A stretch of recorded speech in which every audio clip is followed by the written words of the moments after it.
అదే RTV app వార్తల్ని క్షణాల్లో చదివే అవకాశం ఉంటుంది. ఒక న్యూస్ పేపర్, ఒక టెలివిజన్ ఛానల్ మీ చేతుల్లో ఎప్పుడూ ఉంటాయి.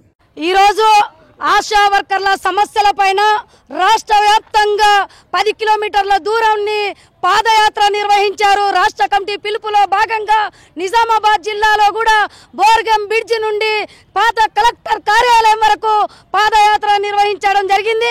అసెంబ్లీ సమావేశాలలో, బడ్జెట్ సమావేశాలలో ఆశాలకు 18,000 ఫిక్స్డ్ వేతనం నిర్ణయం చేయాలన్నదే సిఐటిగా డిమాండ్ చేస్తా ఉన్నాం. ఆశాలు 20 సంవత్సరాల నుంచి 19 సంవత్సరాల నుంచి ఈ ప్రజలకు ప్రభుత్వాలకు సేవలు అందిస్తా ఉన్నారు. మహమ్మారిలో కూడా కుటుంబాలకు వదిలేసుకొని, పిల్లలకు వదిలేసుకొని సేవలు అందించారు. అలాంటి ఆశలకు 9,000, 6,000, 7,000 ఇస్తా ఉన్నారు. ఇది సరైంది కాదు.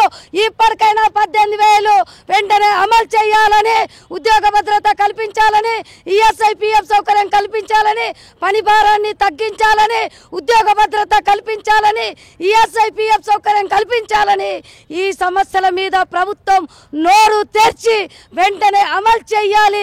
కాంగ్రెస్ ప్రభుత్వం ఇచ్చిన హామీని నిలబెట్టుకోవాలి. లేకుంటే సిఐటిగా పోరాటాలను ఉధృతం చేస్తామని హెచ్చరిస్తా ఉన్నాను. మరిన్ని వీడియోస్ కోసం ఛానల్ ని సబ్స్క్రైబ్ చేయండి. లేటెస్ట్ అప్డేట్స్ కోసం వాట్సాప్ ఛానల్ ని ఫాలో చేయండి. అండ్ లింక్ డిస్క్రిప్షన్ లో ఉంది.